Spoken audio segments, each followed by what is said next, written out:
The crimson dust of the Arizona Territory hung heavy in the late afternoon air, painting everything it touched with the color of dried blood. It was the summer of 1883, and the land seemed to shimmer with heat that rose from the baked earth in waves, distorting the distant mesas into dancing mirages. The town of Cedar Ridge sat like a weathered bone in the middle of this vast expanse, its wooden buildings bleached pale by the relentless sun. Jake Sullivan rode into town as the shadows began to lengthen, his bay mare's hooves kicking up small clouds with each weary step. He was a man carved by the elements, skin bronzed by countless days under the open sky, eyes the color of sage that held both wariness and an unmistakable honesty. His clothes bore the dust of 100 trails, and the Colt .45 at his hip sat easy in its worn leather holster. He'd been drifting since the war ended, finding work where he could, never staying long enough for roots to take hold. The evening brought little relief from the heat.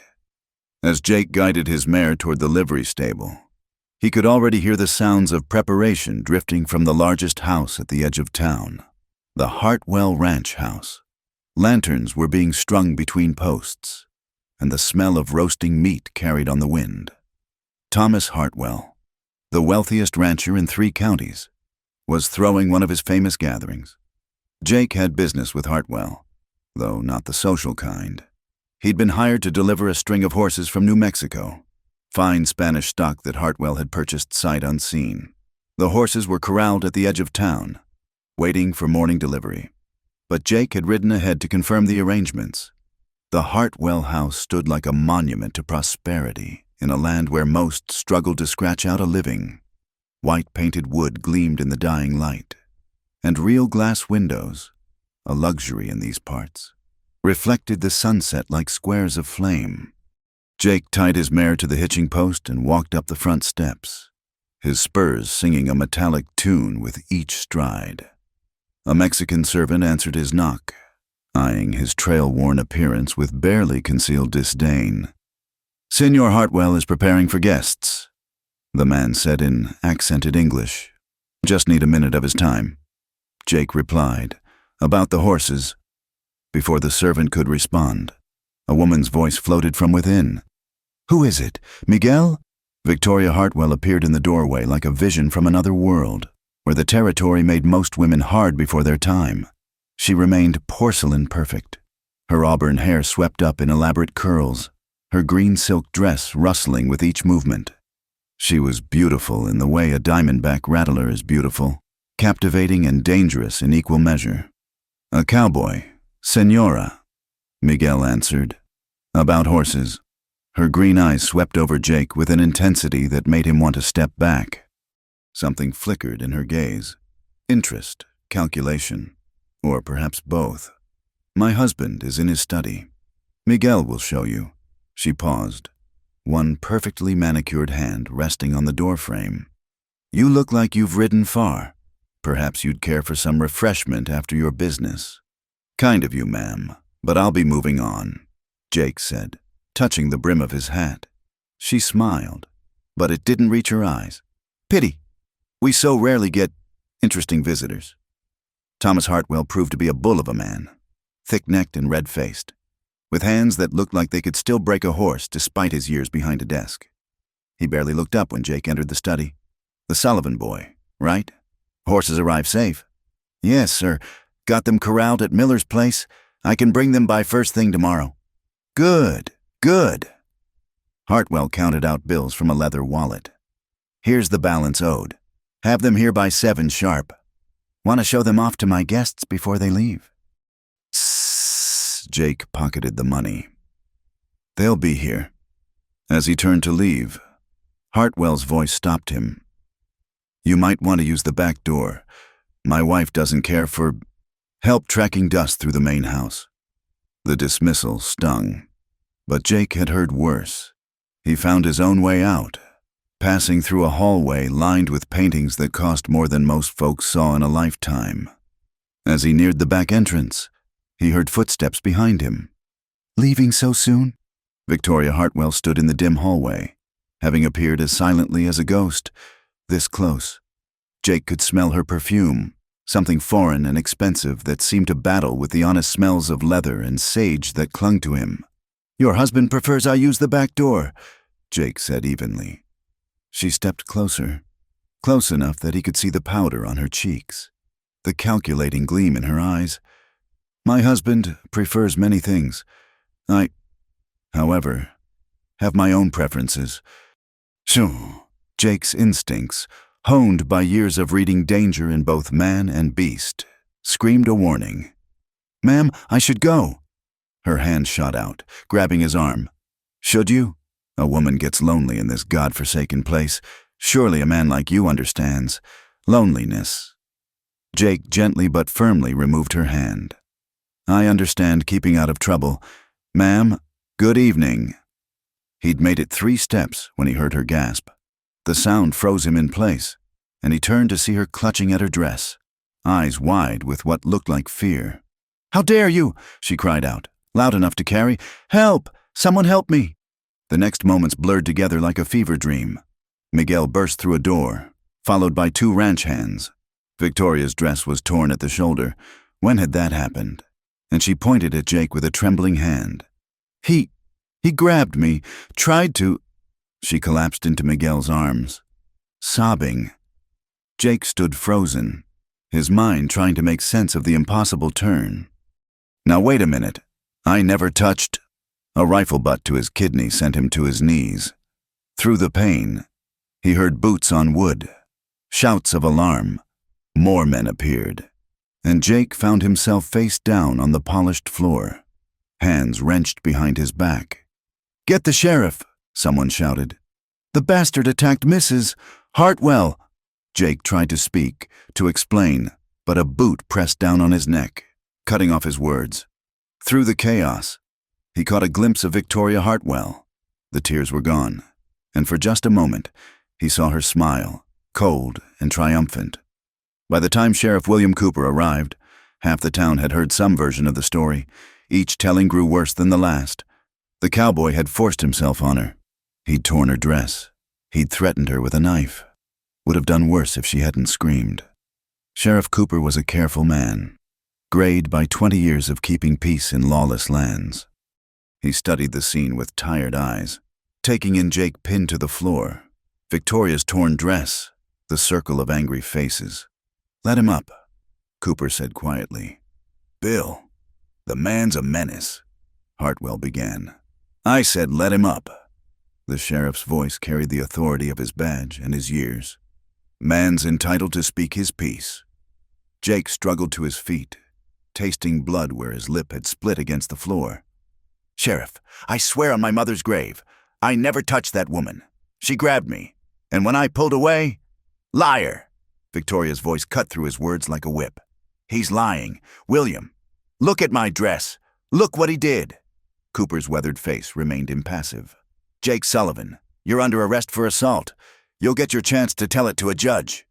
"Sheriff, you know this ain't right," Jake said, his voice steady despite the situation. "Why would I attack her in her own house with people all around? Why does any man do fool things?" Hartwell interjected. "Maybe you thought you'd take something you couldn't afford. Maybe you're just that kind." The crowd murmured agreement. Jake was an outsider, a drifter. Who knew what kind of man he really was? In a town like Cedar Ridge, suspicion of strangers ran deeper than the wells they dug for water. Cooper produced a pair of iron shackles. "Come quiet, Sullivan. Don't make this worse." Jake looked around the circle of faces, searching for one that might show doubt, might question the story. He found only righteous anger and the satisfied smirk of Victoria Hartwell, half hidden behind her husband's bulk. He held out his wrists. "I'll come quiet. Sheriff, got nothing to hide." The walk to the jail might as well have been a funeral procession. Word had spread faster than wildfire, and folks lined the street to watch. Some spat as he passed, others muttered threats. A few of the working girls from the saloon watched with knowing eyes. They'd seen enough of Victoria Hartwell to have their doubts, but their word would count for nothing against a respectable woman. The Cedar Ridge Jail was a squat building of adobe and iron, built to hold men until they could be tried or hanged, whichever came first. The cell was 8 feet by 6, with a straw mattress that had seen better decades and a bucket that served its grim purpose. The single window, barred with iron thick as a man's thumb, looked out on the gallows that stood as a permanent reminder of frontier justice. Cooper removed the shackles and closed the cell door with a clang that echoed in Jake's bones. "You'll get a fair trial, Sullivan. I'll see to that." "Fair?" Jake laughed bitterly. "You saw those faces. Sheriff, they've already got me measured for a rope." Cooper said nothing, but something in his eyes suggested he wasn't entirely convinced of Jake's guilt. He left without another word, taking the lantern with him. As darkness settled over the cell, Jake sank onto the mattress and tried to make sense of what had happened. Why had Victoria Hartwell destroyed his life with a lie? What could she possibly gain? Outside, the wind picked up, sending dust and tumbleweeds scraping against the jail walls. It moaned through the bars like the voices of all the men who'd spent their last nights in this cell, waiting for sunrise and the noose. Jake had survived the war, survived Apache raids, survived drought and blizzard and stampede. But as he sat in the gathering darkness, listening to the celebrating voices drifting from the Hartwell party, he wondered if he'd finally met the one thing he couldn't survive, a beautiful woman's lie in a town that wanted to believe it. The desert night grew cold, as it always did when the sun abandoned the land. Jake pulled the thin blanket around his shoulders and settled in to wait for dawn, for whatever justice or injustice it might bring. In the distance, a coyote howled, lonely, defiant, and free, everything Jake no longer was. The morning sun painted Cedar Ridge in shades of gold and shadow as Margaret Cooper guided her horse through the quiet streets. At 23, she was considered an old maid by frontier standards. But Margaret had never cared much for what others considered proper. Where other young women spent their days learning embroidery and piano, she could outride and outshoot most men in the county. Her father had raised her that way after her mother died, treating her more like the son he never had than the daughter she was. She wore split skirts that scandalized the proper ladies in town, her auburn hair pulled back in a practical braid rather than the elaborate styles fashion demanded. Her hands were calloused from rope and rain, her skin kissed by the sun despite her father's half-hearted protests about propriety. Margaret Cooper was her own woman in a world that didn't quite know what to do with such creatures. The previous evening's events at the Hartwell Ranch had reached her ears before her father even made it home. She'd been tending to her mare when old Sam from the livery stable mentioned the arrest, shaking his head at the shame of it all. But something in Sam's eyes suggested doubt, the same doubt Margaret felt stirring in her own mind. She'd been at the Hartwell place just 2 hours before the incident, delivering a message from her father about security arrangements for the party. She'd seen Jake Sullivan's arrival from an upstairs window where she'd been waiting for Thomas Hartwell to finish his business. Something about the way Victoria Hartwell had watched the cowboy from her bedroom balcony had made Margaret uneasy. It was a look she'd seen before, a cat eyeing a mouse, calculating and predatory. Now, as she approached the jail, Margaret saw the small crowd already gathering. News of the assault had transformed overnight into something larger, uglier. She heard whispers of lynching, of not waiting for a trial. Justice was slow in the territory, but vengeance was swift. Miss Margaret, Danny Morrison, the sheriff's young deputy, straightened as she approached. "Your PA said you might be coming by. He's over at the courthouse." "I'm not here to see my father. Danny."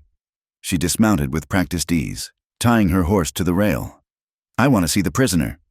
Danny's fresh face flushed red. "Now, Miss Margaret, that ain't proper. Your PA would have my hide if my father isn't here." She fixed him with a steady gaze. "And last I checked, there's no law against visiting prisoners. Or are we throwing out all the laws now, just keeping the ones that suit us?" The young deputy wilted under her stare. Margaret had that effect on men, not through feminine wiles, but through sheer force of will. Just make it quick, ma'am. And if your PA asks, he won't." She swept past him into the jail's dim interior. The smell hit her first. Unwashed bodies, fear sweat, and the peculiar mustiness of confined spaces. Her eyes adjusted to find Jake Sullivan sitting on the edge of his cot, head in his hands. He looked up at her approach, and she saw surprise flicker across his weathered features. "Ma'am?" He stood, a gesture of respect that seemed automatic despite his circumstances. "I'm afraid I'm not receiving social calls just now." Margaret studied him through the bars. She'd learned to read men's faces from her father, to spot the tells that marked guilt or innocence. Jake Sullivan's eyes were steady, direct, angry, yes, afraid, perhaps, but not guilty. "I'm Margaret Cooper," she said, "the sheriff's daughter. Come to get a look at the monster." His voice held bitterness, but no real malice. "I came to hear your version of events." She pulled a wooden stool close to the bars and sat, arranging her skirts with practiced movements. "The truth of it, Mr. Sullivan." Jake laughed, short and sharp. The truth is, I delivered horses for Thomas Hartwell, collected my pay, and tried to leave.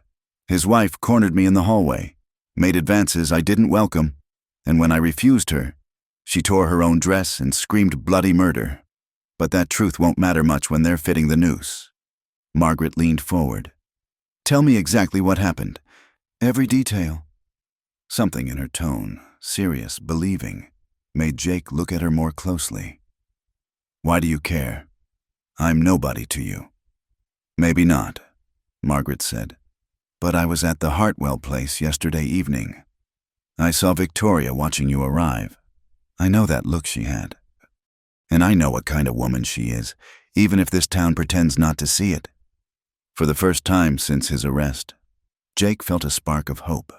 He told her everything: the servant's disdain, Hartwell's dismissal, Victoria's appearance in the hallway, how she'd grabbed him, the words she'd used, the way her dress had already been torn when she started screaming. Margaret listened without interrupting, filing away each detail. When he finished, she sat quietly for a moment, thinking. "The torn dress," she said finally. "You say it was already torn when she screamed?" "Yes, ma'am. I was 3 steps away. My back turned.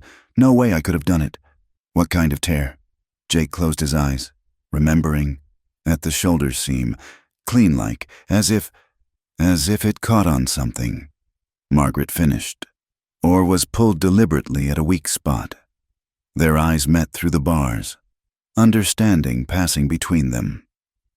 "There's more," Margaret said, lowering her voice. "This isn't the first time Victoria Hartwell has cried wolf. 2 years ago, a young vaquero named Carlos worked at their ranch. She accused him of making improper advances. He disappeared one night before anyone could question him too closely. Most figured he ran back to Mexico, but his sister swears he would never have left without word. You think I think Victoria Hartwell is a bored, vain woman who plays dangerous games." Margaret stood, brushing dust from her skirts. "The question is, why you? What did she want that you wouldn't give?" Jake thought back to their brief encounter. Sport, maybe. The thrill of destroying someone? Perhaps. Or perhaps her husband put her up to it. You're a witness to something, Mr. Sullivan, even if you don't know what. Before Jake could respond, the outer door slammed open.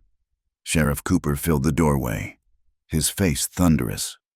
"Margaret Elizabeth Cooper, what in the Sam Hill are you doing here?" "Visiting a prisoner," she said calmly. "Last I checked, that was still legal." "Don't sass me, girl. This man is accused of—" "I know what he's accused of." Margaret faced her father squarely. "I also know Victoria Hartwell's history. You do too, if you'd let yourself admit it." Cooper's jaw tightened. "What I know is that my daughter shouldn't be alone with a suspected criminal outside. Now." Margaret didn't move. "Did you examine the dress? Papa, the tear pattern? Did you question the servants individually? Or just take Hartwell's word for what they saw?" "I said outside. Did you even look for witnesses who might have seen Mr. Sullivan leave the house? Check if his story about the back door matches the house layout?" Jake watched the exchange with growing amazement. This slip of a woman was standing up to one of the most respected lawmen in the territory, fighting for a stranger she'd just met. Cooper's face had gone red. "This is not your concern, Margaret. Justice is everyone's concern." She moved toward the door, then paused. "Or it should be. Remember when you taught me that?" After she left, Cooper stood staring at Jake through the bars. "You put ideas in my daughter's head, Sullivan, and I'll see you hang twice. Your daughter seems capable of forming her own ideas. Sheriff." Cooper grunted and left, but Jake noticed he didn't deny it. The day crawled by with agonizing slowness. Through his small window, Jake could see the town going about its business, but there was an undercurrent of tension. Groups of men gathered on corners, talking in low voices. Some looked toward the jail with dark expressions. As afternoon faded to evening, Jake heard horses approaching fast. Margaret Cooper appeared at his window, having climbed onto something to reach it. "Listen quickly," she whispered. "I've been investigating. Miguel, the Hartwell's servant. He's scared, but he knows something. I also found boot prints by the back door that don't match yours. Someone else was there. Miss Cooper, you shouldn't. Tomorrow they're moving up your trial. Hartwell's pushing for it, says the town demands swift justice, but I won't let them railroad you." Her green eyes blazed with determination. "I promise you that." She dropped from view before he could respond, leaving Jake to wonder at this fierce woman who'd appointed herself his champion. In his experience, people looked out for themselves first and always, but Margaret Cooper seemed cut from different cloth. That night, sleep eluded him. The straw mattress offered no comfort, and the sounds of the town, now familiar after just one day, seemed charged with menace. Somewhere in the darkness, a bottle broke. Men laughed, harsh and drunk. Jake had seen enough frontier justice to know how quickly a trial could become a lynching. But when he closed his eyes, he didn't see the gallows. He saw green eyes fierce with righteous anger, a woman unafraid to challenge the world for what she believed was right. It was a thin thread of hope, but in that cell, it was all he had. The desert wind moaned through the bars, carrying the scent of sage and distant rain.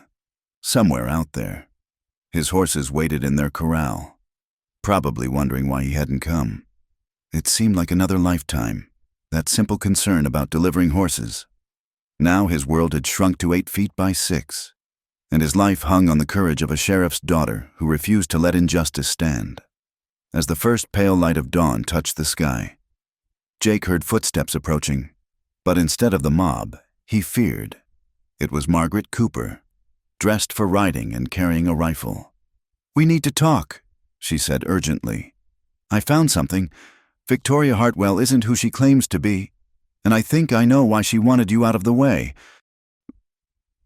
Jake gripped the bars, hope and fear warring in his chest. Whatever game was being played in Cedar Ridge, it seemed the stakes were higher than anyone had imagined, and Margaret Cooper was determined to uncover the truth, even if it meant standing against the entire town.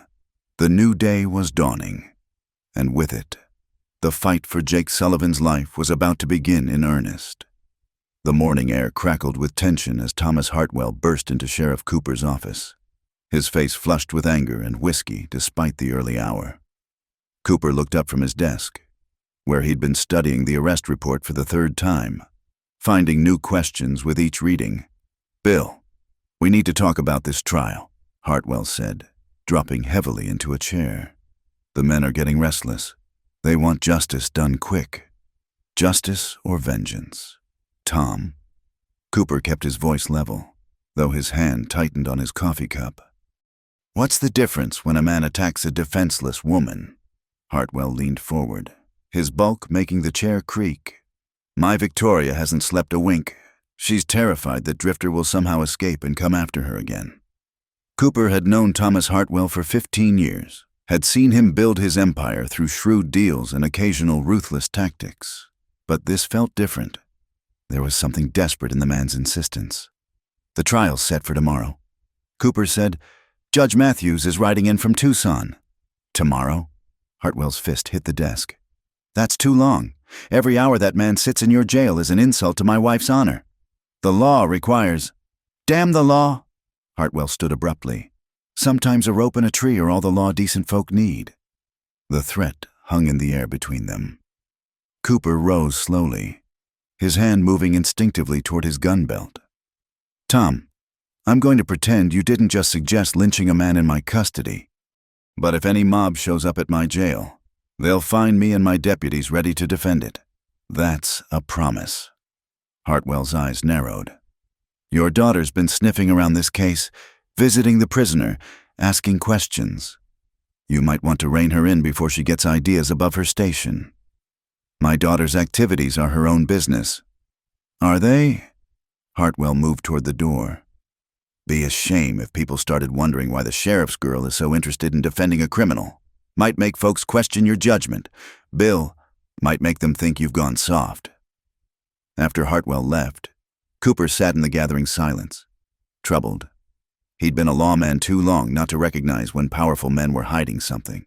The question was, what was Hartwell so afraid would come to light?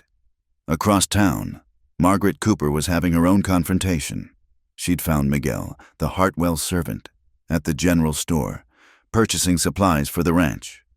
The elderly Mexican man tried to avoid her, but Margaret cornered him near the grain bins. Miguel, I need to know what you really saw that night, she said in fluent Spanish, a skill that surprised him. Señorita, I cannot. Señor Hartwell, he threatened you. Margaret kept her voice gentle but insistent. Your family? Miguel's weathered face crumpled. My grandson. He works at the ranch. Señor Hartwell says if I speak wrongly, the boy will have an accident. These things happen. Yes? Margaret felt cold fury rise in her chest. What really happened? Miguel, I swear to you, I'll protect your family.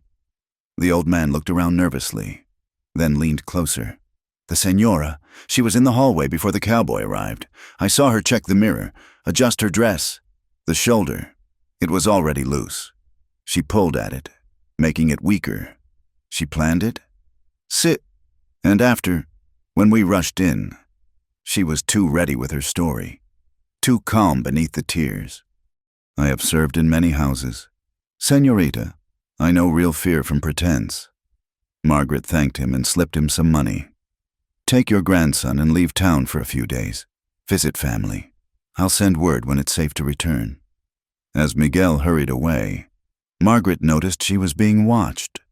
One of Hartwell's ranch hands leaned against a post across the street, his eyes tracking her movements. She'd have to be more careful. That evening, she returned to the jail as shadows lengthened across Cedar Ridge. Her father was at home, trying to maintain peace at a town meeting where tempers were running hot. Deputy Morrison reluctantly let her pass, knowing better than to argue. Jake looked up as she approached his cell, and Margaret was struck by how the dim light caught the planes of his face, throwing his features into sharp relief. Despite his circumstances, there was a dignity to him, a refusal to be broken that stirred something in her chest. Miss Cooper, you shouldn't keep coming here. It's dangerous for you. Everything worth doing is dangerous. Mr. Sullivan. She pulled the stool close to the bars. I found evidence that Victoria planned your frame-up. Miguel saw her preparing the torn dress before you ever entered that hallway. Hope flared in Jake's eyes, then dimmed. A Mexican servant's word against a rich white woman's. No offense to Miguel, but that won't hold water in any court around here. Then we need more. Margaret leaned closer, and Jake caught the scent of leather and lavender, an intoxicating combination. Tell me about the horses you delivered. Where did you get them? Ranch down in Sonora. Old Don Alejandro breeds the finest Spanish stock in the territory. Why? Margaret's mind was racing. Because Thomas Hartwell has been having financial troubles. Bad investments in a mine that played out. He's been selling off assets quietly, trying to maintain appearances. What if those horses were meant for someone else? What if you witnessed something you shouldn't have? Jake frowned, thinking back. There was something odd. When I was leaving Sonora, I saw another group of riders heading north. Hard-looking men, not cowboys. They asked Don Alejandro about horses, but he said he'd already sold his best to Hartwell. Did they seem angry? More than angry. Dangerous. The kind of men who solve problems with lead. Margaret stood abruptly. I need to check something. Don't lose hope, Mr. Sullivan. Jake, he said quietly. If you're risking your neck for me, might as well use my given name. Their eyes met and held for a moment that stretched like taffy. Margaret felt heat rise in her cheeks and turned away. I'll be back tonight. Be ready. Ready for what? But she was already gone, leaving Jake to wonder at this remarkable woman who burned with righteous fire. He'd known saloon girls and ranch wives, proper ladies and wild spirits, but none quite like Margaret Cooper. She was prairie fire and spring rain, gentle strength and fierce protection all wrapped in calico and determination. Night fell like a curtain across Cedar Ridge. The saloons did booming business as men gathered to discuss the scandal, their voices growing louder and uglier with each round. Through his window, Jake could see torches gathering in the street, hear the mob working up its courage, then quick footsteps in the jail. Margaret appeared at his cell, dressed in dark men's clothing, her hair tucked under a wide-brimmed hat. Danny Morrison lay slumped at his desk, snoring softly. Laudanum in his coffee, she explained. Producing a key. He'll wake with a headache and no memory of sleeping. Miss Cooper, Margaret, you can't do this. I'm not letting them lynch you. She turned the key, and the cell door swung open with a protesting squeal. I found what Victoria's hiding. She's not from Philadelphia society like she claims. She's from a brothel in Kansas City. Hartwell married her knowing the truth, but if it got out, his business partners would abandon him. Those men you saw? They're her former associates. They've been blackmailing Hartwell. Jake stepped from the cell, feeling strange to be free. So she framed me to create a distraction. While the town's focused on you, Hartwell can pay them off and get them out of the territory. Margaret handed him a gun belt. Your Colt. I liberated it from the sheriff's office. Jake strapped on the familiar weight, but his eyes never left her face. Why are you doing this? Because it's right, she said simply. Because someone has to stand for justice, even when it's inconvenient. Because, she stopped, color rising in her cheeks again. Because? Jake stepped closer, close enough to see the gold flecks in her green eyes. Because I've watched you through that window, she said in a rush. Seen how you help the other prisoners, share your food, tell stories to keep their spirits up. You're a good man. Jake Sullivan. This town needs more like you, not less. The moment hung between them, charged as summer lightning. Then shouts erupted from the street. The mob had found its courage. We need to go, Margaret said. I have horses waiting out back. They slipped through the rear door into the alley. 2 horses stood saddled and ready, Margaret's bay mare and Jake's own mount, retrieved from the livery. As they prepared to mount, a figure stepped from the shadows. Going somewhere? Sheriff Cooper stood with his rifle leveled, his face unreadable in the darkness. Margaret stepped forward, putting herself between her father and Jake. Papa, please, you know he's innocent. You know what kind of woman Victoria Hartwell is. What I know is my duty, Cooper said, but the rifle barrel wavered. What I know is the law. The law? Margaret's voice rose. Where's the law in that mob gathering to hang an innocent man? Where's the law in Hartwell using his money to hide the truth? Father and daughter faced each other, 2 immovable forces shaped by the same stubborn will. Jake watched, knowing his life hung in the balance of this family conflict. Then Cooper lowered his rifle. Trail north is clear for about 10 miles. There's a line shack at Willow Springs where you can rest. After that, you're on your own. Margaret threw her arms around her father. I knew you'd... I'm not doing this for him, Cooper said gruffly. I'm doing it for you, because if they hanged him and you were right, you'd never forgive me. And because maybe, just maybe, you got your sense of justice from somewhere. He looked at Jake over his daughter's shoulder. You protect her, Sullivan. Whatever happens, she comes home safe. Understand? Yes, sir, Jake said solemnly. You have my word. Your word better be worth more than your freedom. Cooper stepped back. Now ride, both of you. Before I remember, I'm supposed to be the law around here. They mounted quickly, but as Jake settled into his saddle, he reached down to grasp Cooper's hand. "Sheriff, Save it." Cooper cut him off. "Just keep her safe. That's all the thanks I need." As they prepared to ride out, Margaret looked back at her father one more time. "What will you tell them?" "The truth," Cooper said with a wry smile. "That my daughter's got more sand than sense, and that sometimes justice wears a different badge than the law. Now get." They spurred their horses into the night, leaving Cedar Ridge and its mob behind, as they rode under a canopy of stars. Jake glanced at the remarkable woman beside him. She'd given up everything, her reputation, her home, her safety, for a stranger and an ideal. "No regrets?" he asked as they slowed to rest the horses. Margaret pushed back her hat, letting her hair spill free in the moonlight. "None. For the first time in my life, I know exactly where I'm supposed to be." They had miles to go before dawn, dangers to face and truths to uncover. But in that moment, under the vast Arizona sky, Jake Sullivan knew he'd found something worth more than gold or freedom. He'd found someone who believed in justice enough to fight for it, and in him enough to risk everything. The night wind carried the scent of sage and possibility as they rode on, two souls bound by circumstance and choice, heading into whatever tomorrow might bring. The line shack at Willow Springs stood like a weathered sentinel against the star-drunk sky, its rough-hewn logs silver in the moonlight. Jake and Margaret had ridden hard for 3 hours, putting distance between themselves and Cedar Ridge. But both knew their respite would be brief. Come dawn, Hartwell's men would be on their trail like hounds after a fox. Jake built a small fire in the stone hearth while Margaret tended the horses.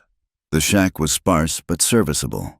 A rough table, 2 chairs, and a narrow bunk with a moth-eaten blanket.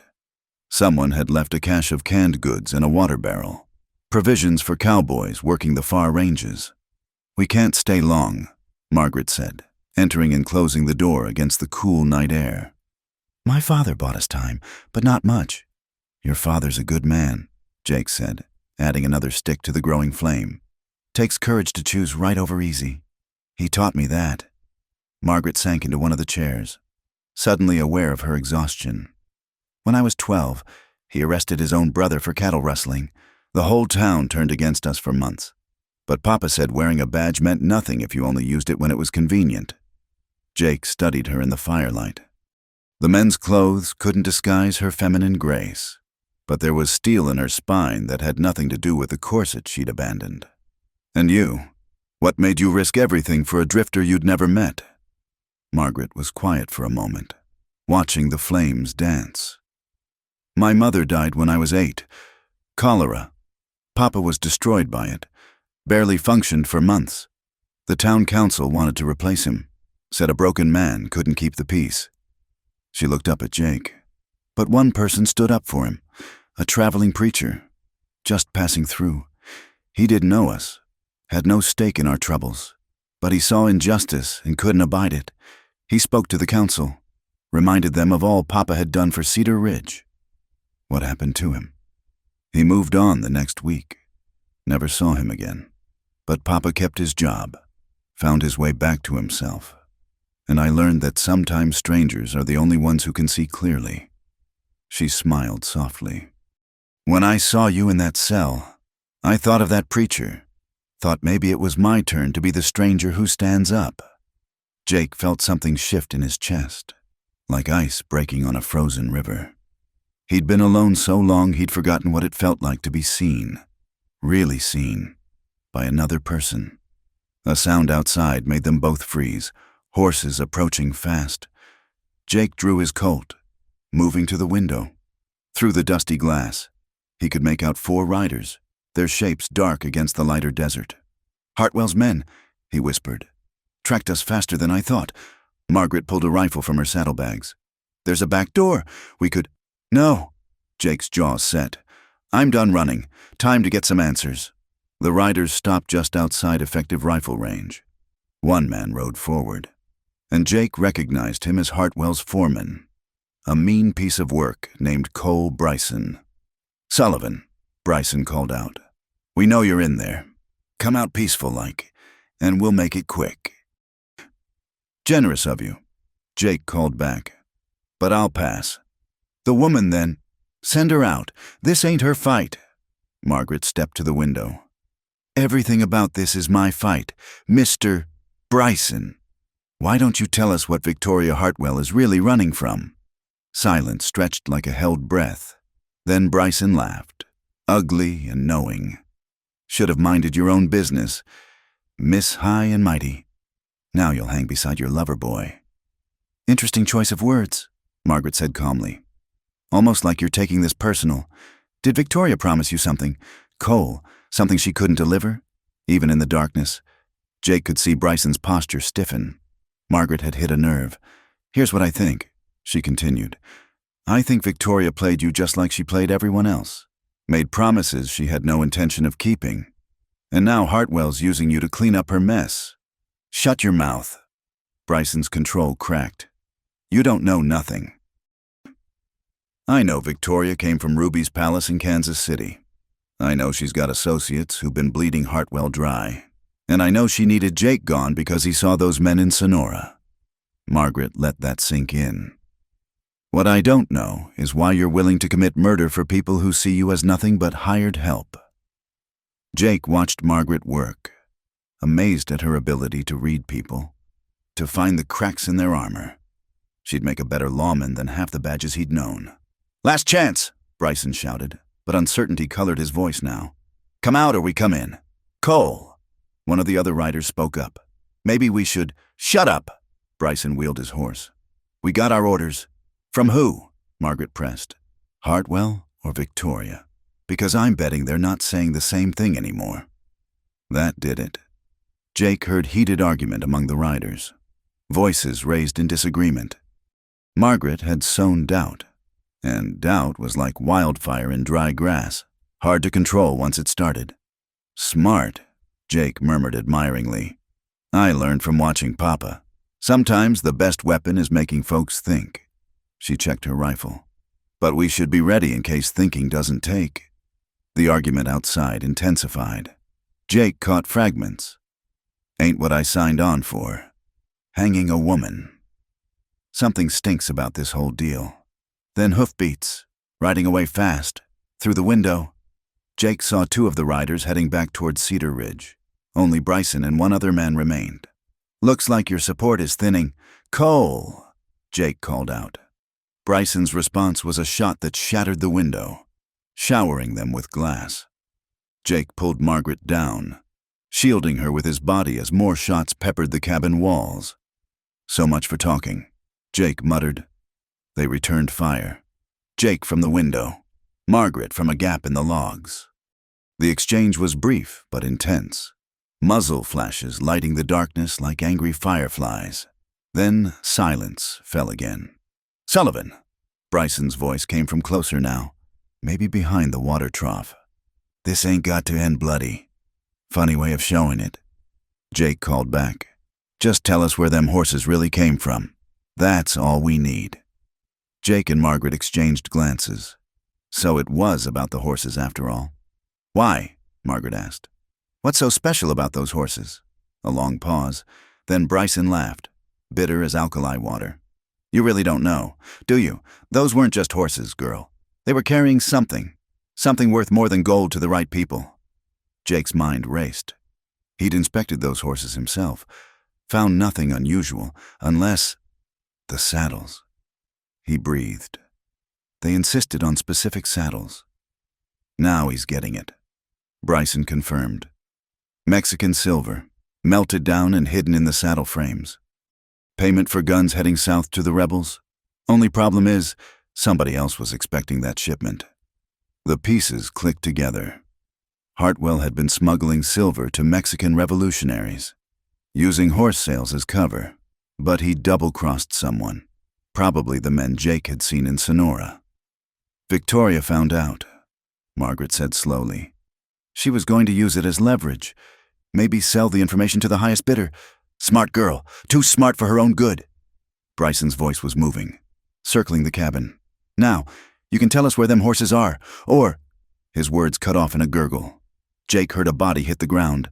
Then the other man's frightened shout, cut similarly short. In the sudden silence, a new voice spoke. "Senor Sullivan, Senorita Cooper, it is safe now." Jake recognized the voice. Don Alejandro's eldest son, Roberto. Cautiously, he opened the door to find Roberto and 3 vaqueros standing over the bodies of Bryson and his companion. "Roberto, what are you doing here?" The young Mexican smiled grimly. "My father sent me to warn you. The men who wanted our horses, they are very bad hombres. Revolucionarios who kill women and children. My father would not sell to them. But somehow they learned about Senor Hartwell's purchase.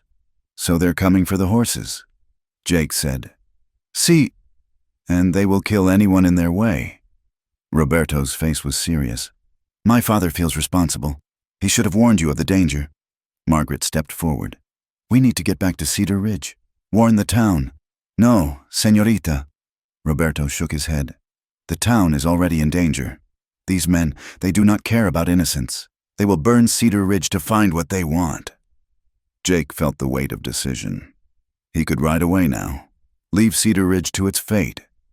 He owed the town nothing. They'd been ready to lynch him. But then he looked at Margaret, saw the anguish in her eyes at the thought of her father, her home in danger. "The horses are corralled at Miller's place," Jake said. "East side of town. The saddles are probably in his barn." Roberto nodded. "Then we ride. My men and I will help. This is our fight too." As they prepared to leave, Margaret caught Jake's arm. "You don't have to do this. You could head for California, start fresh." "I could," Jake agreed, covering her hand with his. "But seems I've found something worth fighting for." In the dim light, their eyes met and held. The air between them crackled with unspoken words, with possibilities deferred by danger. Margaret raised her free hand to his face, her touch gentle on his weathered cheek. "When this is over," she began. "When this is over," Jake promised. "We'll have time for words." She nodded, understanding flowing between them like water finding its course. Then Roberto called urgently from outside. "Riders coming, many of them." Jake and Margaret rushed out to see torches streaming across the desert, at least a dozen riders heading toward Cedar Ridge. "Mount up," Jake commanded. "We ride hard for town." As they thundered through the night, Jake wondered if they'd reach Cedar Ridge in time. The revolutionaries had a head start, and surprise on their side. But they didn't have what Jake's group had, the desperate courage of people fighting for home, for family, for love discovered in the worst of circumstances. The race was on, and the stakes couldn't be higher. Behind them, Willow Springs faded into darkness. Ahead, Cedar Ridge slept unaware of the storm about to break. And somewhere between, Victoria Hartwell's web of lies was about to entangle them all in violence and truth. Jake spurred his horse faster, Margaret riding beside him like an avenging angel, her hair streaming behind her in the wind. Whatever happened in Cedar Ridge tonight, he knew his life had changed forever. The drifter had found a reason to stand and fight, and her name was Margaret Cooper. The storm struck Cedar Ridge just after midnight, but it wasn't the kind that brought rain. Thunder came from hoofbeats, lightning from muzzle flashes, and the wind carried smoke and shouting rather than the promise of water. Jake and Margaret had beaten the revolutionaries to town by mere minutes, just enough time to raise the alarm before chaos erupted. Sheriff Cooper had already mobilized what men he could find, mostly shopkeepers and cowboys sobered by danger. They'd made a defensive line at the center of town, but the revolutionaries had split their force, attacking from multiple directions. "Miller's barn!" Jake shouted over the gunfire, pulling Margaret behind an overturned wagon. "Half of them are heading for the horses." Cooper nodded grimly, blood seeping from a graze on his temple. "Take Roberto and his men. I'll hold the center." "Papa," Margaret started, but her father cut her off. "Go! Those saddles are what they're after. Destroy them if you have to." Jake grabbed Margaret's hand, and they ran through the smoke-filled streets, Roberto and his vaqueros following. The town had become a maze of fire and shadow. The revolutionaries had torched the feed store, and flames were spreading to neighboring buildings. At Miller's Corral, They found a pitched battle already in progress. Old Sam from the livery had organized a defense with a handful of ranch hands, but they were outnumbered and outgunned. "The barn!" Sam yelled, firing from behind a water barrel. "They're trying to get to the barn," Jake assessed quickly. 3 revolutionaries were pinning down the defenders while others circled toward the barn's rear entrance. "Roberto, take your men around back. Margaret, cover me!" Without waiting for arguments, Jake broke from cover, sprinting toward the barn. Bullets whined past like angry wasps, but Margaret's covering fire was deadly accurate. One revolutionary spun and fell. Another ducked back behind a fence post. Jake crashed through the barn doors to find 2 men already inside, frantically searching through the stored saddles. They turned at his entrance, and time slowed to honey. Jake's hand moved without conscious thought, the Colt bucking in his palm. One man folded over, clutching his shoulder. The other dove behind hay bales, firing wildly. "Drop it!" Jake commanded, but the man kept shooting. A bullet caught Jake's sleeve.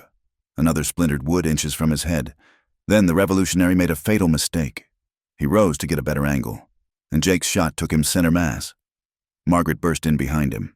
"Jake, are you hit?" "I'm fine." He was already moving to the saddles. "Help me find the right ones." They worked frantically, checking saddle after saddle.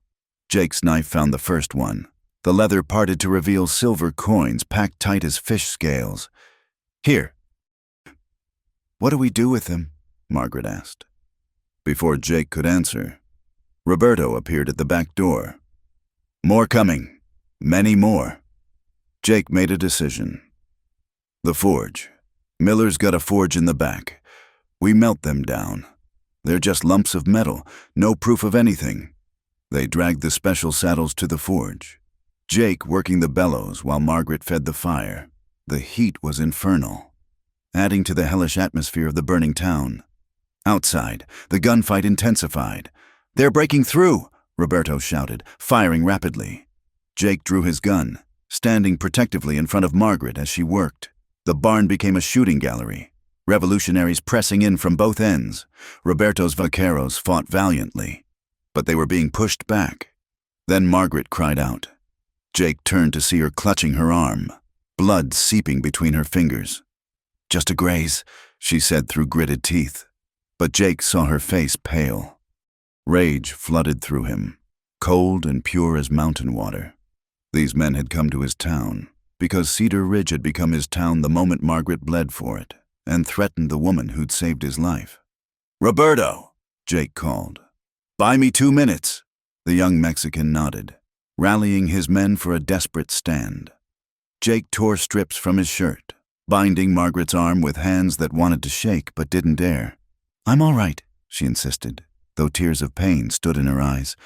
"I know you are," Jake said softly. "You're the strongest person I've ever met, but right now, I need you to keep melting that silver while I handle this." Their eyes met, and in that look was everything they hadn't had time to say. Then Jake turned and walked toward the barn door, checking his ammunition. "Jake," Margaret called, "don't you dare get yourself killed." He looked back, managed a crooked smile. "Wouldn't dream of it. We've got unfinished business, remember?" Then he was moving, not away from danger, but straight into it. The revolutionaries had Roberto's men pinned in the corner, pressing their advantage. They didn't expect Jake to come at them from the side. Didn't expect the cold precision of a man defending something precious. Jake had learned to shoot in the war, had honed the skill through years of drifting, but he'd never had anything worth protecting before. It made a difference. His shots were economical, effective. One revolutionary spinning away, clutching his gun arm. Another crying out as Jake's bullet found his leg. "Behind you," Roberto warned. Jake spun, found himself face to face with a giant of a man, machete already swinging. No time to shoot. Jake threw himself backward, the blade whistling past his chest. They grappled, the revolutionary's strength against Jake's desperation. The machete fell, and it became a brutal dance of fists and fury. The giant was winning, his hands finding Jake's throat. Spots danced in Jake's vision. Then a rifle butt cracked against the giant's skull, and he toppled like a felled tree. Margaret stood over him, rifle reversed in her hands, her wounded arm tucked against her side. "I told you not to get killed." Jake gasped for air, managed to wheeze. "Yes, ma'am." A new sound cut through the combat, a bugle call. The revolutionaries' heads turned as one, and Jake saw fear replace determination in their faces. "Cavalry!" someone shouted. And indeed, uniformed soldiers were thundering down Main Street, carbines spitting fire. The revolutionaries broke, scattering like quail before a hawk. In minutes, the organized attack became a rout. As the dust settled, Jake found Sheriff Cooper directing the cavalry captain. The older man looked tired but triumphant. "Fort Huachuca got my telegram yesterday. Seems the government takes a dim view of Mexican revolutionaries raiding American towns." "Papa?" Margaret ran to her father, and Cooper caught her in a fierce embrace. "You're hurt," he said, seeing her bloodied arm. "I'm fine. Jake saved us. Saved the whole town." Cooper looked at Jake with new respect. "Seems I owe you an apology, Sullivan, and my thanks." "Just doing what needed doing, Sheriff." The cavalry captain interrupted. "We'll need statements from everyone. This appears to be part of a larger smuggling operation. There'll be federal marshals coming." Jake felt a chill. Federal investigation meant questions, scrutiny, possibly charges for everyone involved. He glanced at Margaret, saw the same worry in her eyes. But Cooper surprised them. "Captain, what you'll find is that revolutionaries attacked our town trying to steal horses. We defended ourselves. Anything else is speculation." The captain studied Cooper shrewdly. "And the Hartwell Ranch. My men report finding evidence of smuggling there. Thomas Hartwell is dead," Cooper said flatly. "Killed in the attack. His wife is missing, presumed taken by the revolutionaries. Tragic. Really." Jake and Margaret exchanged glances. They'd been so focused on survival, they hadn't heard about the Hartwells. Later, as dawn painted the sky pink and orange, Jake and Margaret sat on the jail steps. Ironic, considering how this had all started. Her arm was properly bandaged now. His various cuts and bruises tended. The town still smoldered in places, but the fire brigades had saved most of it. "Is it true?" Margaret asked. "About the Hartwells?" Cooper joined them, looking every one of his 53 years. "Thomas is dead, shot in his own house. Looks like he tried to double-cross everyone. The revolutionaries, the gun runners, even his wife. As for Victoria," he shrugged. "Her body hasn't been found, but her jewelry's gone, along with what cash Thomas kept in the safe. Draw your own conclusions." "She escaped," Margaret said with certainty. "She's probably halfway to San Francisco by now with a new name and a new story." "Probably," Cooper agreed. "But that's a problem for other lawmen. We've got a town to rebuild." He stood, started to leave, then turned back. "Sullivan, I believe you were falsely accused, given the death of your accuser and the service you've rendered this town. I'm dropping all charges. You're a free man." Jake nodded his thanks, but his eyes were on Margaret. Free was a relative term. He'd been free before, free to drift, free from connections, free from caring. That freedom felt like a cage now. Cooper saw the look between them, cleared his throat. "I'll be at the office. Margaret, try not to do anything else that'll give me gray hair.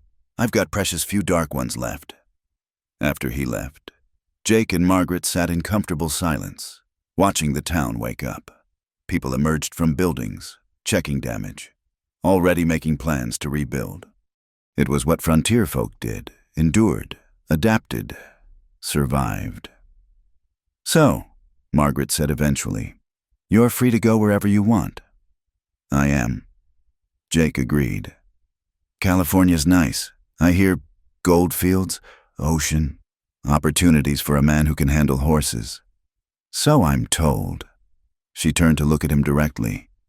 "But," Jake reached out, took her good hand in his, "but I'm thinking Cedar Ridge might need a good horse trainer, especially with all the rebuilding to do. Besides, someone needs to keep an eye on the sheriff's daughter. Girl's got a bad habit of taking on the whole world." Margaret's smile was like sunrise after the longest night. "She does, doesn't she? Lucky thing she found someone foolish enough to take on the world with her. They were both filthy with smoke and blood, exhausted from the night's battles, sitting on jailhouse steps in a half-burned town. But when Jake leaned in to kiss her, gentle and sure, it felt like coming home after years of wandering. The kiss was interrupted by whistles and applause. They broke apart to find half the town watching, grinning despite their exhaustion. Old Sam called out, "About time. We were starting to take bets on how long you two would dance around it." Margaret blushed, but didn't let go of Jake's hand. "Don't you all have repairs to make?" "Yes, ma'am," they chorused, but the grins remained as they dispersed. Jake stood, pulling Margaret up with him. "Come on, let's see what needs doing. This town isn't going to rebuild itself." As they walked hand in hand down Main Street, surveying the damage and planning repairs, Jake marveled at the turn his life had taken. A week ago, he'd been a drifter accused of assault, facing the noose. Now he was a hero of sorts, with a place to belong and a woman worth belonging with. The sun climbed higher, burning off the smoke and revealing the endless blue of Arizona sky. It would be a long road to rebuild Cedar Ridge, longer still to build the life Jake and Margaret both envisioned. But as Margaret squeezed his hand, discussing plans with the enthusiasm of someone who'd found her purpose, Jake knew every step would be worth it. He'd ridden into Cedar Ridge alone, carrying nothing but other people's horses and his own shadows. He'd stay with hope, with purpose, and with the fierce love of a woman who'd risked everything for justice and found something greater in the process. The Wild West was changing, civilization creeping in with each railroad tie and telegraph pole. But some things endured: courage, honor, and love strong enough to stand against any storm. Jake Sullivan had found all three in Cedar Ridge, and he'd spend the rest of his days proving worthy of them.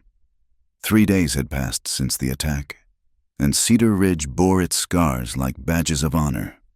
The acrid smell of smoke still lingered, but it was gradually being replaced by the scent of fresh-cut lumber and the ring of hammers on nails. Jake worked alongside the townsmen, rebuilding what had been destroyed, his hands finding purpose in the honest labor. Margaret had established a makeshift hospital in the church, tending to those wounded in the fighting. Despite her own injury, she moved among the patients with calm efficiency, her presence bringing comfort as much as her medical skills. Jake watched her whenever he could, still marveling at this woman who had turned his world inside out. On the morning of the 4th day, Roberto approached Jake at the construction site of the new feed store. "Senor Sullivan, there is someone who wishes to speak with you. A man named Samuel Frost. He waits at the hotel." Jake set down his hammer, wiping sweat from his brow. The name meant nothing to him, but Roberto's expression suggested importance. "What does he want?" He did not say, only that it concerns Senora Hartwell. Jake found Frost in the hotel's small dining room, a thin man in an expensive suit that looked out of place among the sawdust and reconstruction. He had the pallor of someone who spent his days indoors, and his fingers were stained with ink. "Mr. Sullivan." Frost stood, extending a hand. "I'm a lawyer from Kansas City. I represent certain interests there." Jake didn't take the offered hand. "If you're here about Victoria Hartwell, she's missing, presumed dead." Frost smiled thinly. "We both know that's unlikely. Victoria, or should I say Ruby Mae Parsons, is a survivor. Always has been." He pulled out a leather portfolio. "I'm here about the money she stole from my clients. I don't know anything about any money. Perhaps not, but you know about the horses, the saddles, the silver. My clients had an arrangement with Thomas Hartwell. Victoria discovered it and tried to cut her own deal." Frost's pale eyes studied Jake. "She's caused considerable trouble for everyone. My clients would be grateful to anyone who could provide information about her whereabouts." Jake leaned back in his chair. "How grateful?" $5,000 grateful. More than enough for a man to start a new life, buy some land, maybe raise horses, marry that pretty sheriff's daughter without feeling like a charity case. The offer hung between them like a baited hook. Jake could see the future Frost painted. Land of his own. A real home. Margaret never wanting for anything. All for information about a woman who'd tried to destroy him. "I'll think about it," Jake said finally. Frost placed a card on the table. "I'll be in town for 2 more days. Think carefully. Mr. Sullivan, opportunities like this don't come often." After Frost left, Jake sat alone, troubled. $5,000 was more money than he'd see in a lifetime of honest work. But something about the lawyer's smile, the casual way he'd mentioned Margaret, set off warning bells. He found Margaret at the church, just finishing with her last patient. Her face lit up when she saw him, then clouded with concern at his expression. "What's wrong?" Jake told her about Frost, about the offer. Margaret listened without interrupting, her green eyes thoughtful. $5,000, she said when he finished. "That's a lot of money to find someone who's supposedly dead. That's what I thought." Jake rubbed his jaw. "There's more to this. There always is with Victoria." Margaret began rolling bandages, her movements sharp with suppressed anger. "Even gone, she's still causing trouble." "Margaret." Jake caught her hands, stilling them. "What if we could find her? That money could what? Buy us happiness?" Margaret's eyes flashed. "Jake Sullivan, if you think I care about money—" "I know you don't," Jake interrupted. "But I care about being able to provide for you. A man has his pride." Margaret's expression softened. She cupped his face in her hands. "You saved this town. You saved me. You think I need more than that?" Before Jake could respond, commotion erupted outside. They rushed to the door to find Sheriff Cooper and his deputies surrounding a wagon at the edge of town. As they approached, Jake saw what had caused the stir, a body in the wagon bed, covered with a blanket. Cooper pulled back the covering to reveal a man Jake didn't recognize, but the shocked murmur from the crowd said others did. "That's Ben Talbot," someone said. "He's got a ranch about 20 miles south. Shot 3 times. Cooper announced. "His wife found him this morning. She said masked riders came in the night, looking for someone. A woman." Jake and Margaret exchanged glances. Victoria was still alive, and someone was hunting her. That evening, Jake met with Cooper in his office. The sheriff looked grim as he spread a map on his desk. 2 more attacks, he said, pointing to locations. The Hendricks place and the old Butterfield station. Same story. Masked men looking for a woman matching Victoria's description. Frost's clients. Jake said, "They're not waiting for information. They're hunting her down and leaving bodies in their wake." Cooper fixed Jake with a hard stare. "That lawyer approach you?" Jake nodded. "Offered $5,000 for information. You considering it?" "I was," Jake admitted. "But not if it means more innocent people dying." Cooper smiled grimly. "Glad to hear it, because I've got a different proposition. Help me find Victoria before they do. Bring her back to face justice. Proper justice.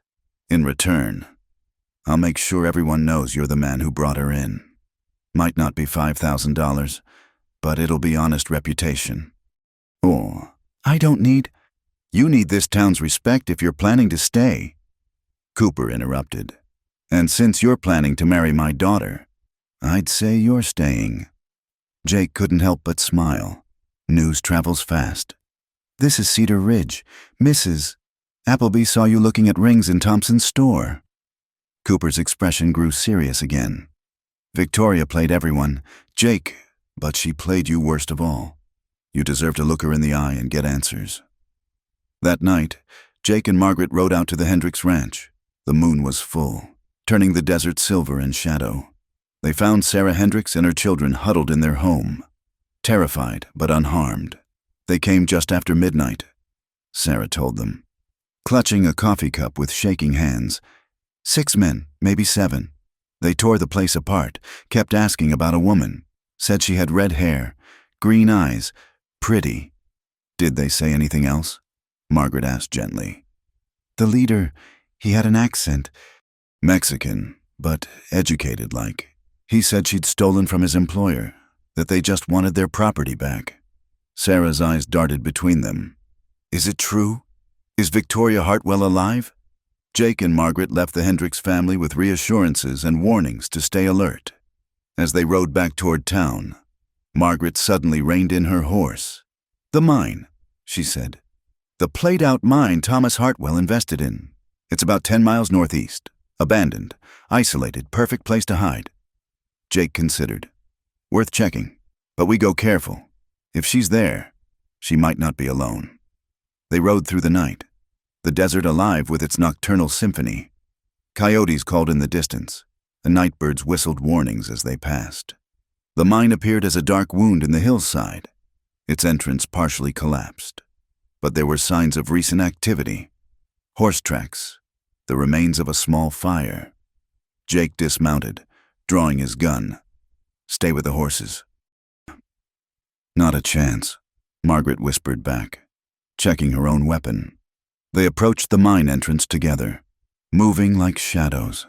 Inside, the darkness was absolute until Jake lit a match. The flame revealed fresh footprints in the dust, leading deeper into the mine. They followed the tracks, Jake lighting matches sparingly. The mine tunnel branched, and they chose the path with the most traffic. Around a bend, they saw it, the faint glow of lamplight.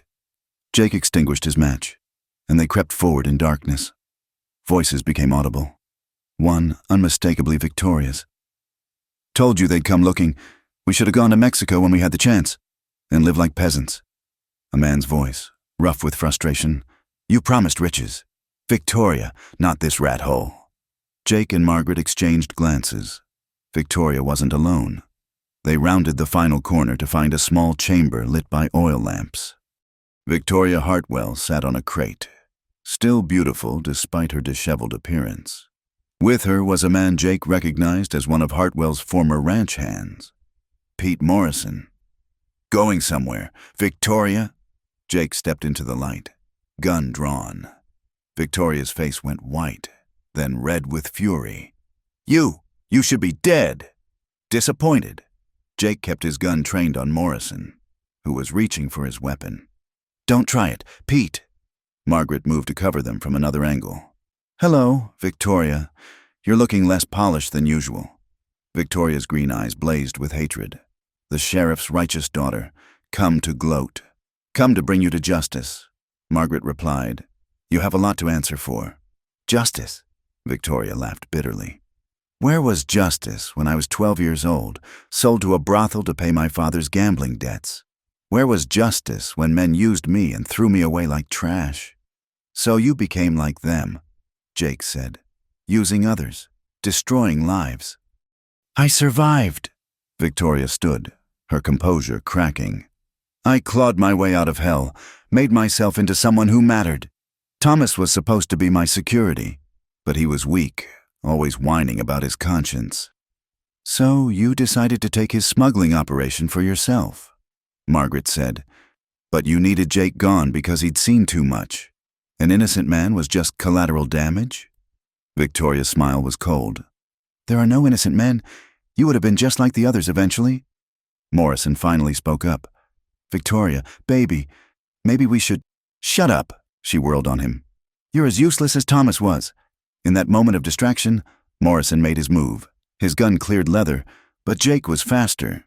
The shot echoed in the confined space, and Morrison spun away, clutching his shoulder.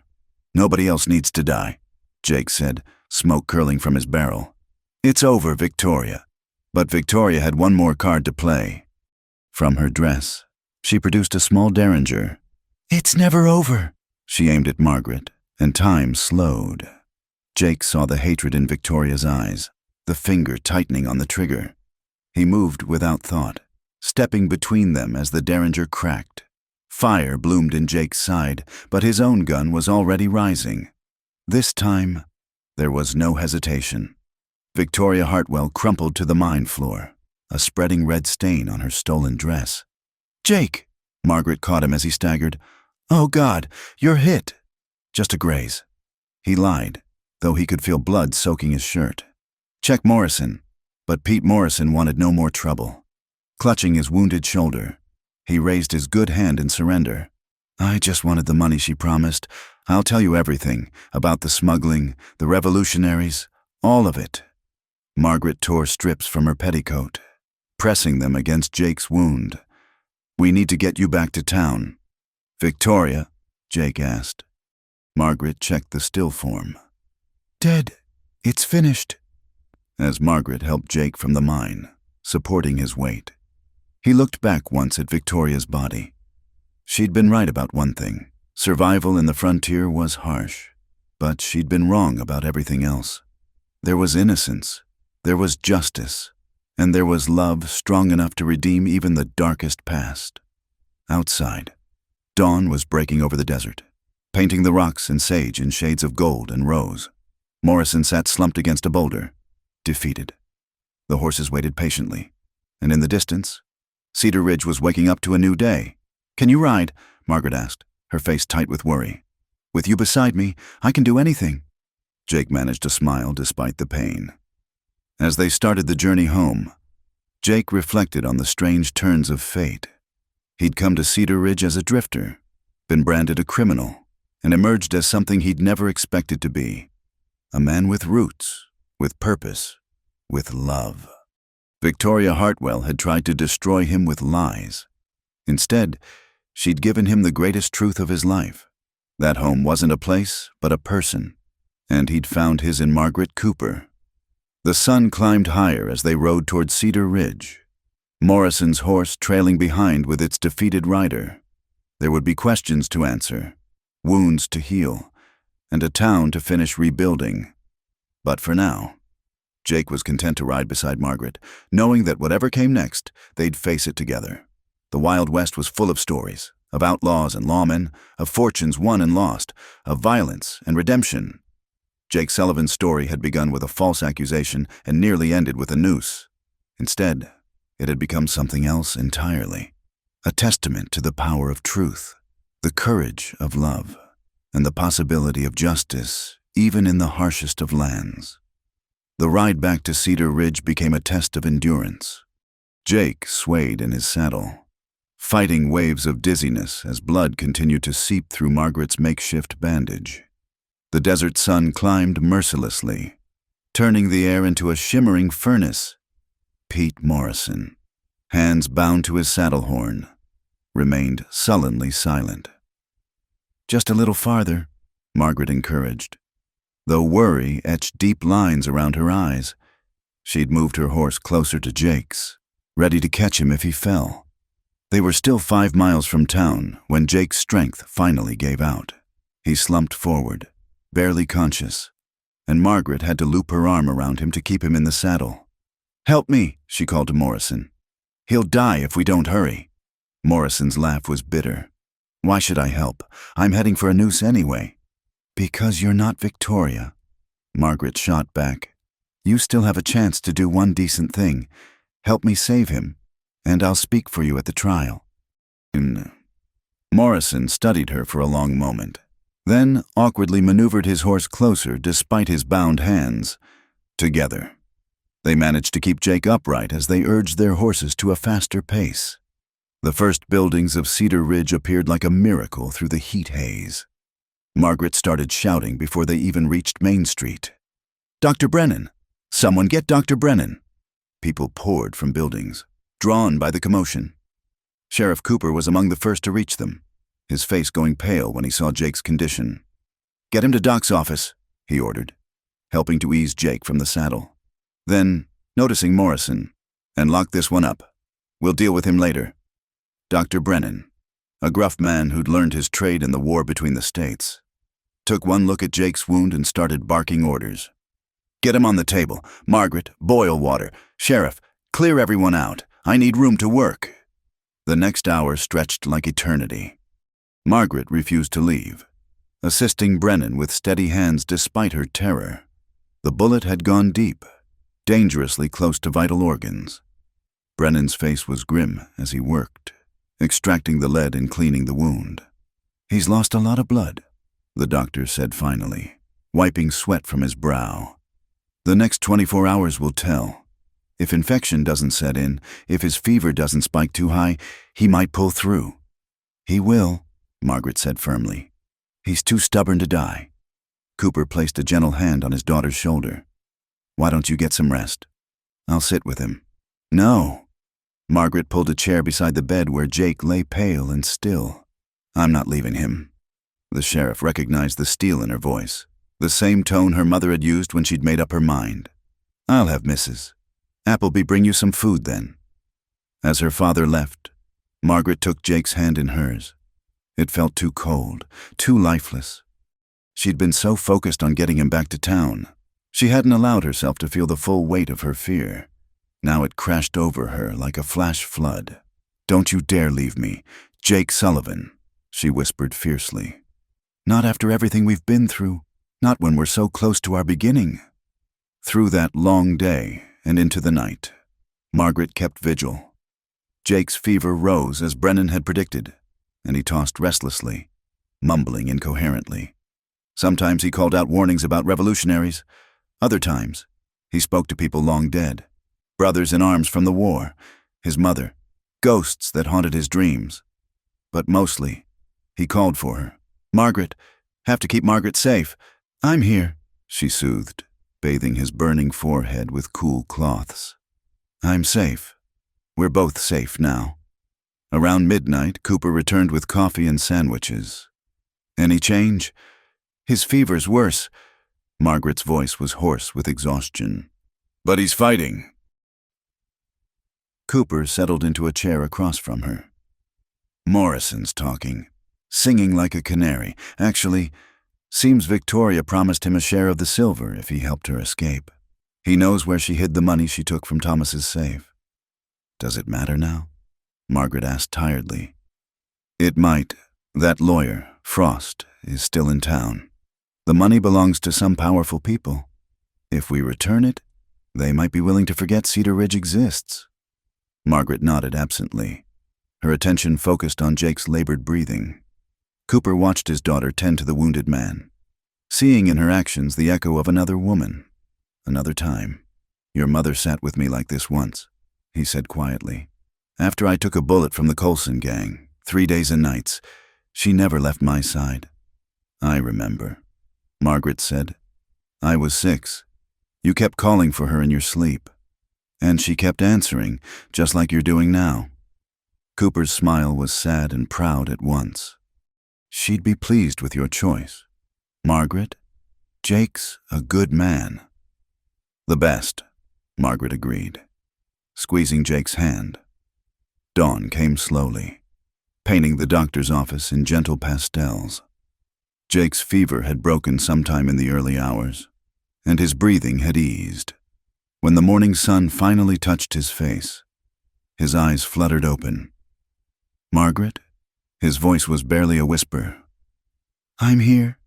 She leaned close, tears of relief streaming down her face. You're going to be all right. Victoria? Dead. It's over. Jake, really over this time. He managed a weak smile. Good. Didn't fancy getting shot again. Dr. Brennan bustled in, pleased to find his patient conscious. After examining Jake, he pronounced the crisis past. You'll need weeks to fully recover, but you'll live. You're lucky that young woman was there to slow the bleeding. Lucky, Jake repeated, his eyes finding Margaret. That's one word for it. News of Jake's recovery spread quickly through Cedar Ridge. Throughout the day, people stopped by to express their relief and gratitude. Old Sam from the livery brought a bottle of whiskey for medicinal purposes. The banker's wife delivered a basket of food. Even some of the men who'd been ready to lynch Jake just days before came to shake his hand. But the most significant visitor came that evening. Samuel Frost entered the doctor's office like a man approaching a business transaction, which, Margaret supposed, was exactly what this was. Mr. Sullivan, Miss Cooper. He nodded to each. I hear congratulations are in order. You've solved everyone's problems quite neatly. Have we? Jake struggled to sit up, Margaret helping to prop pillows behind him. Indeed, Victoria Hartwell is dead, eliminating a troublesome loose end. Mr. Morrison has revealed the location of the stolen funds, and the revolutionaries who caused such chaos have been scattered by the cavalry. Frost pulled out an envelope. My clients are pleased enough to offer a reward. We don't want your money, Margaret said firmly. Not 5,000, Frost admitted. But $1,000 as a finder's fee for the stolen funds. Consider it a wedding gift. Jake and Margaret exchanged glances. $1,000 was still significant money, enough to start a small ranch or expand the livery. On one condition, Jake said. Your clients forget Cedar Ridge exists. No more revolutionaries, no more smuggling, no more trouble. Frost smiled thinly. I believe that can be arranged. This territory has proven more troublesome than profitable. He placed the envelope on the bedside table. Good day to you both. I doubt we'll meet again. After he left, Margaret picked up the envelope, hefting its weight. Blood money? Honest reward. Jake corrected. We stopped killers, recovered stolen property, and protected innocent people. Nothing wrong with being compensated. When you put it that way. Margaret smiled. What should we do with it? Well, I was thinking we could buy that piece of land north of town. Good grass, reliable water, perfect for raising horses. Jake caught her hand. That is, if you're still interested in marrying a beat-up cowboy with more scars than sense. Jake Sullivan, if you think a little thing like nearly dying is going to scare me off, you don't know me very well. I know you well enough, Jake said softly. Well enough to know I want to spend whatever years God grants me trying to deserve you.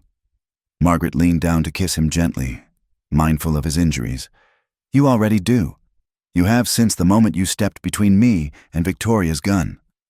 The door burst open, and Sheriff Cooper entered with Judge Matthews and Mayor Henderson. Sorry to interrupt, Cooper said, though his grin suggested otherwise. But we have some official business. Judge Matthews, the same man who would have presided over Jake's trial, cleared his throat. Mr. Sullivan, in light of recent events and the testimony of multiple witnesses, this court hereby dismisses all charges against you. Furthermore, the town council has authorized me to present you with this.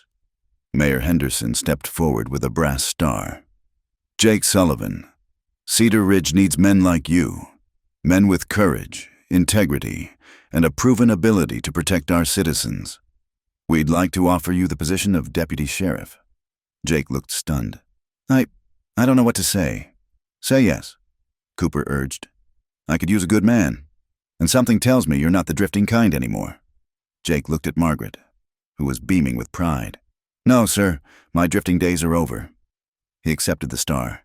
I'd be honored, as the officials filed out, congratulating Jake and discussing his duties once he recovered. Margaret remained behind.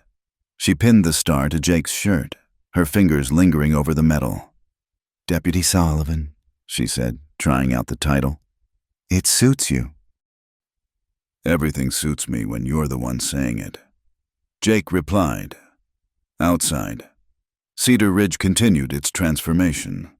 The sounds of construction had replaced the echoes of gunfire. Where buildings had burned, new ones rose from the ashes. The town was healing, just as Jake was healing, growing stronger from its trials. As evening approached, Margaret finally allowed herself to be persuaded to get some rest, but before she left, she made Jake promise to still be there when she returned. Where would I go? He asked. Everything I want is right here. She kissed him once more and headed home, exhausted but happy. The stars were just beginning to appear in the desert sky, and somewhere a guitar played a sweet melody. Cedar Ridge was settling into peaceful evening, its recent troubles already becoming the stuff of legend. At the doctor's office, Jake fingered his new deputy's star and thought about the strange paths that had brought him here. He'd ridden into town as a nobody, been branded a criminal, nearly died twice, and emerged as a lawman with a future full of promise. Tomorrow, there would be challenges. Morrison's trial, the continuing rebuild of the town, learning his new duties as deputy, and somewhere down the line, a wedding to plan, something that both thrilled and terrified him in equal measure. But tonight, he was content to lie in his bed, healing in body and soul, knowing that when morning came, Margaret would walk through that door with her sunrise smile and fierce love. He'd found his place in the world, not through seeking it, but through standing firm when everything tried to knock him down. The drifter had become a defender. The accused had become the law. And the lonely cowboy had found a love worth more than all the silver in Mexico, as sleep finally claimed him. Jake Sullivan smiled. The West was still wild, but he'd found his peace in the heart of its storms. And that, he reckoned, was worth every bullet, every battle, every hard-won mile of the journey. 6 weeks later, the Arizona morning dawned clear and bright, painting Cedar Ridge in shades of gold and amber. Jake Sullivan stood before the mirror in his room at the boarding house, adjusting his new black suit. His fingers fumbled with the string tie. He was more comfortable with rope and reins than formal wear. "Need help?" Sheriff Cooper appeared in the doorway, already dressed for the occasion. "I've faced down revolutionaries and outlaws," Jake muttered. "But this thing might defeat me." Cooper chuckled, stepping forward to help. "Wedding nerves are natural. Son, I nearly fainted at my own wedding, and that was without a bullet wound to blame." Jake's side still ached on cold mornings, a reminder of Victoria's final act of violence. But Dr. Brennan had declared him fully healed, fit for duty and, more importantly, fit for marriage. "Margaret ready?" Jake asked. "Mrs. Appleby and the church ladies have been fussing over her since dawn. She threatened to saddle her horse and elope if they added one more ribbon to her dress." Cooper finished with the tie and stepped back. "There, you look almost respectable." The church bells began to ring, their bronze voices carrying across the desert. Jake took a deep breath, checked his appearance one last time, and headed for the door. "Jake," Cooper called. The older man's expression had grown serious. "I want you to know, I couldn't have asked for a better man for my daughter. Her mother would be proud." Jake swallowed past the sudden tightness in his throat. "Thank you, sir. That means everything." The church was packed. It seemed all of Cedar Ridge had turned out, from Old Sam to Judge Matthews. Roberto and his vaqueros had ridden up from Mexico, bringing Don Alejandro's blessings and a gift of 2 magnificent horses. Even Pete Morrison was there, under guard but allowed to attend after Margaret had spoken at his trial. He'd received 5 years instead of the noose, a chance at redemption. Jake took his place at the altar, Deputy Morrison at his side as best man. The younger man had insisted on the honor, saying Jake's faith in him during the crisis had changed his life. Then the music changed, and everyone rose. Jake's breath caught as Margaret appeared in the doorway. She wore her mother's wedding dress, altered to fit her taller frame, but it wasn't the dress that stole Jake's breath. It was the joy radiating from her face, the way her eyes found his across the crowded church and held them. Sheriff Cooper walked his daughter down the aisle with measured steps, though Jake could see Margaret restraining herself from rushing forward. When they reached the altar, Cooper placed Margaret's hand in Jake's with a gruff, "Take care of her. Always." Jake promised. Reverend Thompson began the ceremony, but Jake barely heard the words. His whole world had narrowed to the woman beside him, her hand warm in his, her green eyes bright with unshed tears of happiness.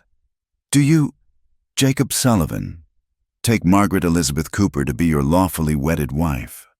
"I do," Jake said, his voice strong and sure. "Do you, Margaret Elizabeth Cooper, take Jacob Sullivan to be your lawfully wedded husband?" "I absolutely do," Margaret replied, drawing chuckles from the congregation. When Reverend Thompson pronounced them husband and wife, Jake kissed his bride with all the tenderness and promise he possessed. The church erupted in cheers and applause as they walked back down the aisle as Mr. and Mrs.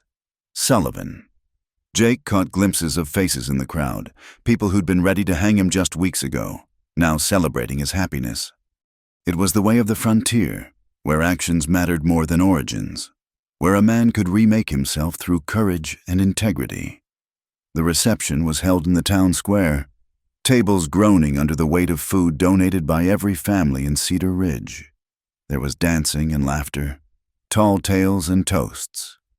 Sheriff Cooper gave a speech that had everyone alternating between laughter and tears, ending with, "Jake, you saved my daughter's life. Margaret, you saved his soul. Seems like a fair trade to me. As the sun began to set, painting the desert in shades of purple and rose, Jake and Margaret slipped away from the celebration. Their new ranch waited, the land they'd bought with Frost's money, where Jake had been building their home with help from the townspeople.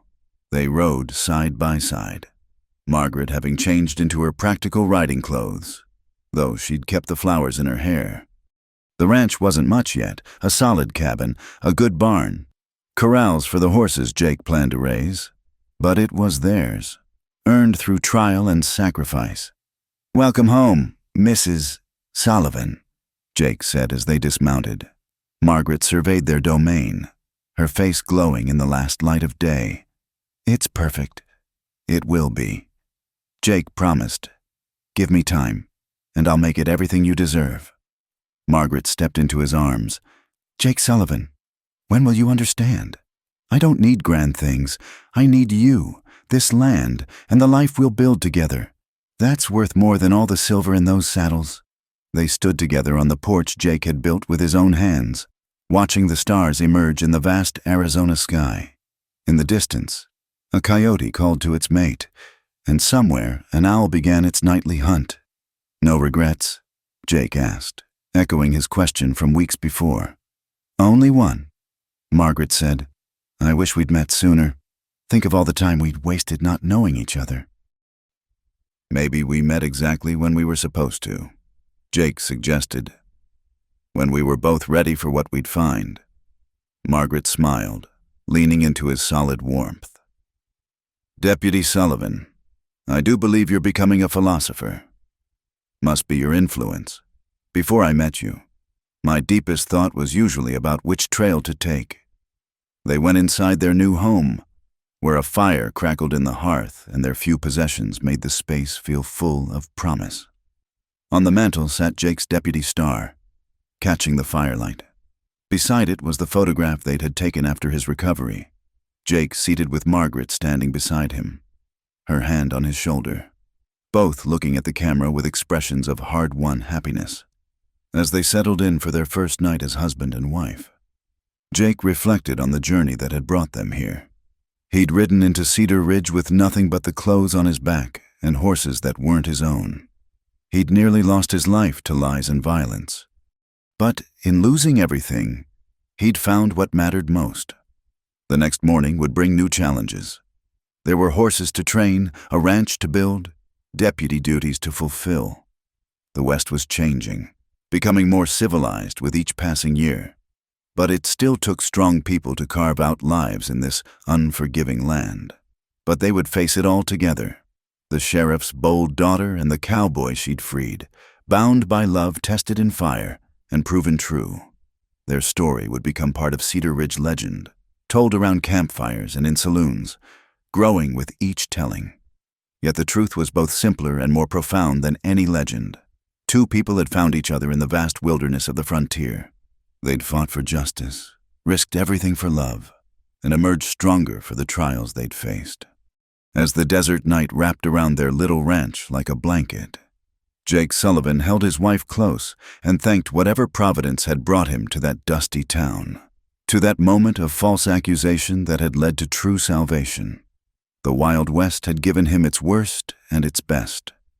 Now it was time to build something lasting on the foundation of courage, justice, and love, and with Margaret by his side. Jake knew that whatever tomorrow brought, they would meet it standing together, as unshakable as the mountains that guarded the desert, as enduring as the land itself. Thank you so much for listening to this Wild West love story. I hope you enjoyed following Jake and Margaret's journey from injustice to triumph, from loneliness to love. If you're listening to this tale, I'd love to know where in the world you're experiencing this piece of the Old West. Drop a comment below and let's connect.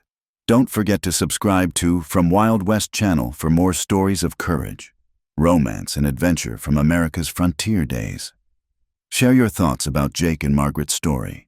Did you see Victoria's deception coming? What was your favorite moment? Your comments and discussions make these tales come alive for our whole community. Until next time, partners, keep that Wild West spirit alive.